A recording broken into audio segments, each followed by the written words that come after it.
Friends, मैं सी अहमद परेटा आप सबका स्वागत करता हूं आपके अपने चैनल टेक्स गपशप में।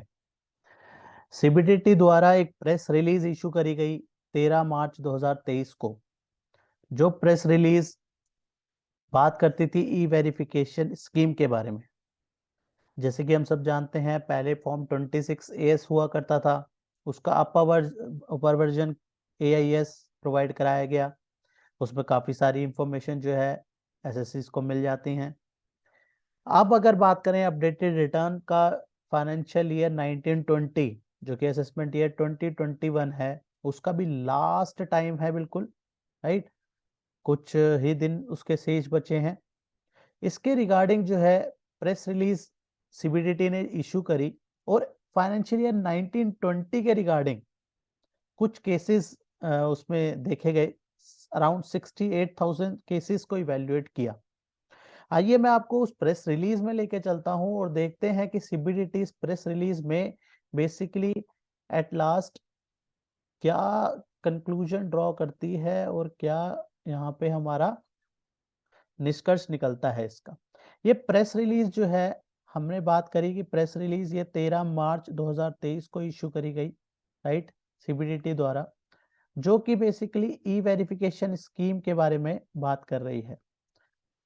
E-verification scheme of CBDT is another initiative facility voluntary compliance। इसमें जो है पूरी की पूरी इसमें जो इनिशिएटिव था ई वेरिफिकेशन स्कीम 2021 का, विच वाज नोटिफाइड इन 13 दिसंबर 2021, इसके बारे में चर्चा करी गई। Using IT technology effectively the scheme aim to share and verify such financial transaction जो कि अंडर रिपोर्टेड होती थी या अनरिपोर्टेड होती थी ITR में। उस तरीके की इंफॉर्मेशन जो है वहां पे निकाली जाती थी। उसके बाद बात करी यहाँ पे कि जहाँ पे हमें इंफॉर्मेशन 26AS के थ्रू जो है फेच हो जाती थी। उसके बाद AIS में हमने देखा कि AIS में यहाँ पे हमारे को मेनली TDS की इंफॉर्मेशन रहती थी। AIS में जो है काफी सारी इंफॉर्मेशन हमारे पास अवेलेबल हो जाती थी। Entire process of e-verification is digital with notices issue electronically and responses by the taxpayer also submit electronically। Notice भी इलेक्ट्रॉनिकली आ रहे हैं, उसके रिप्लाई भी इलेक्ट्रॉनिकली ही सबमिट हो रहे हैं। On completion of the inquiry, a verification report has been prepared electronically without any physical interference, right?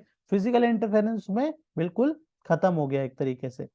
The scheme is extremely beneficial to the taxpayer. It is enable the taxpayer to explain the financial transaction with evidence, also help with the data correction, cleaning, and thereby prevent initiation of proceeding on misreported information। कोई ऐसी report जो miss report हो गई, मतलब कोई ऐसी information जो कि रिपोर्ट नहीं हो पाई है, उस तरीके से भी हम देखते थे कि काफी ज्यादा इस तरीके से वहां पे इंफॉर्मेशन मांगते थे कि आपका आपका ये TDS काटा है, आपने उसकी इनकम रिपोर्ट नहीं करी। इस तरीके से के हमने सारे कॉन्सिक्वेंसेस जो हैं देखे।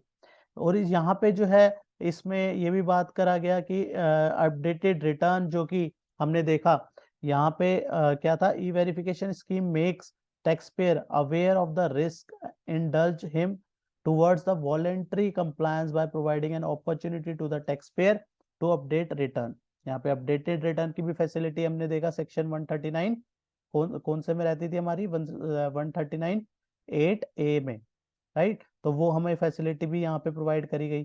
तो उसके बाद इन्होंने क्या करा, मेनली देखो अपडेटेड रिटर्न का इस टाइम पे जो है एक बहुत क्रूशियल स्टेज है अगर हम बात करें फाइनेंशियल ईयर 1920 के लिए। तो इसीलिए ही यहाँ पे सीबीडीटी ने भी इसके रिगार्डिंग जो है काफी सारी बात करी है।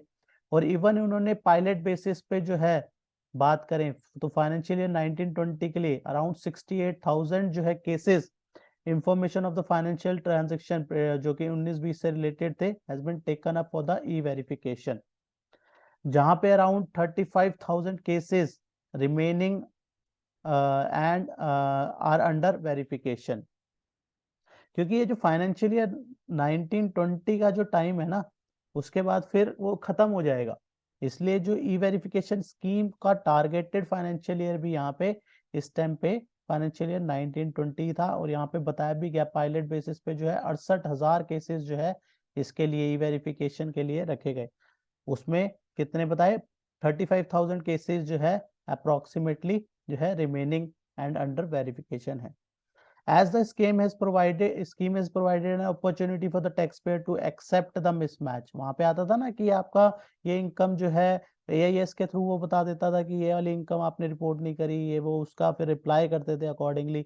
तो वहां पे ये अपॉर्चुनिटी मिल जाती थी टैक्स पेयर को कि वो अकॉर्डिंगली उसके हिसाब से जो है वहां पे वो उसका रिवर्ट कर सकता है, उसको एक्सेप्ट कर सकता है, right. Vis-a-vis the original ITR filed, it was found that many taxpayer has filed updated return। बहुत और अपडेटेड रिटर्न, और काफी ज्यादा, जैसे अभी इन दिनों में भी हमें देखने को मिलेंगी कि काफी सारी रिटर्न्स अपडेटेड रिटर्न्स जो है फाइल्ड होंगी, क्योंकि लास्ट चांस है, फिर इसके बाद फाइनेंशियल ईयर 1920 का फिर कुछ नहीं कर पाएंगे, राइट। तो इस इसलिए जो है यहाँ पे गवर्नमेंट ने ये लास्ट में कहा, to facilitate a better understanding of the scheme the various process involve, जहाँ पे FAQs के थ्रू जो है इसके प्रोसेस को बताया गया। ई वेरिफिकेशन स्कीम 2021 जो कि अवेलेबल है इनकम टैक्स की साइट पे। तो ये जो है फाइनेंशियल ईयर 1920 बहुत इंपॉर्टेंट है।